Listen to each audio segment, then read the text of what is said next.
Hello everyone, Dijana Kunovac here for Inside Carolina TV. I am joined by Greg Barnes. As you can see by our setting, we are down in the Bahamas. Just watched UNC's 2 exhibition games down here. So Greg, let's start off with our first impressions and what your takeaways were from the 2 games. Well, I think the primary reason to come down here, get a look at the team of course, but really get a good look at the 3 freshmen. And I think all 3 of those guys passed the look test. All 3 of them, especially on Saturday, did a lot of really good things. Very versatile, can shoot, can penetrate, a lot of different things. That was very unique to see. The other thing, of course, is we've heard all this about Kennedy Meeks. We've seen him. The fan base really hadn't seen him. You know, how does that translate to the court? And I think both of us are a little bit surprised by what we saw from him in these 2 games. Let's concentrate on the freshmen first. I was very surprised and very impressed with how aggressive they were. And even Marcus, when I talked to him here, said that they didn't have the deer in headlights look, and he was very impressed with what they did. So what were your initial takeaways with all 3 of them? Yeah, a little slow off the bat on Friday, which is to be expected. But once they kind of got worked in, they played most of the second half of the first game, and they played a lot on Saturday. And I think that's just a situation where they kind of got their feet wet. And all of them, Justin Jackson, far and away surprises me the most. I mean, the guy looks like a college player. He can play inside, he can play outside. He scored against the All-Stars on Saturday. He scored from the elbow, from the 3-point line, offensive rebound and putback. Driving to the basket. So pretty much every way you could score, he did. Pinson, I think the stats don't really show what he brings, but he's an incredible athlete. Showed with his hops, had a big dunk, also hit a 3. And then Barry showed some potential in running the team. He had a couple 3s as well. So I think all 3 of them showed some pretty good strengths. And then you also mentioned Kennedy Meeks. I spoke to him on Friday. I asked him what exactly his number was, down to 272, and compare that to his freshman year when he was 320.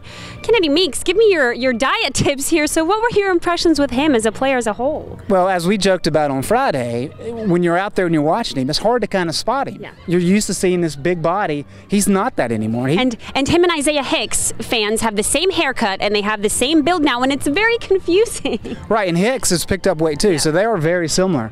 But as Coach Williams said after Friday's game, he's got to play better. And I think that's one thing people need to understand is, yes, he had this great physical transformation. What that does, though, that puts him in position to really improve his skill set. That doesn't automatically mean he's going to be this different player automatically. And so I think there's a little bit of trial and error there as he kind of gets accustomed to the new body and with what he's supposed to do within this offense. We mentioned Isaiah Hicks, and a lot of the players have been raving about him over this summer and even towards the end of last year. He was very surprising and pretty impressive to me. He led the team in scoring on both days. So what did you see from him? Yeah, and talking with Isaiah after the game, he said, it's number 1, I'm in year 2. He said, but also I'm back at the 4. And I think the good thing for him is he got some experience at the 3, so he knows how to take people off the dribble, but he's back where he's comfortable. And I think we saw that. Now, level of competition, Friday was pretty good, Saturday not so much, but he's very athletic, he can jump, he knows what to do with the ball in his hand, and I think he's still got a lot of room to grow. I don't think he had like a dominant performance by any stretch, but shows plenty of potential. You could definitely see the improvement, and I don't think people understand how drastic of a difference is him playing at the 4 because he looked so much more comfortable out there. He was surprising to me. Of all the guys, who else surprised you on the team? Who do you think was the biggest surprise down here? I think Desmond Hubert probably was. Yes. On Saturday, I know he had 3 offensive rebounds and putbacks. He had a couple on Friday. Very aggressive. He's much more comfortable. We've always seen him kind of be this robotic guy. He's just very nice and fluid now. A very good defensive player. Always where he's supposed to be in terms of getting rebounds.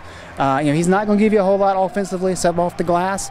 But he's a guy that I think can really play some pivotal moments or minutes for this team, especially coming off the bench. And he started on Saturday in that lineup. And it's interesting, I asked Marcus, of all the lineups that Coach Williams played, which one he thought was the most efficient. He said it was the Saturday one with Theo Pinson and then JP on the wing and then Desmond as well. Right. I do want to mention the last thing I want to talk about is the setting down here.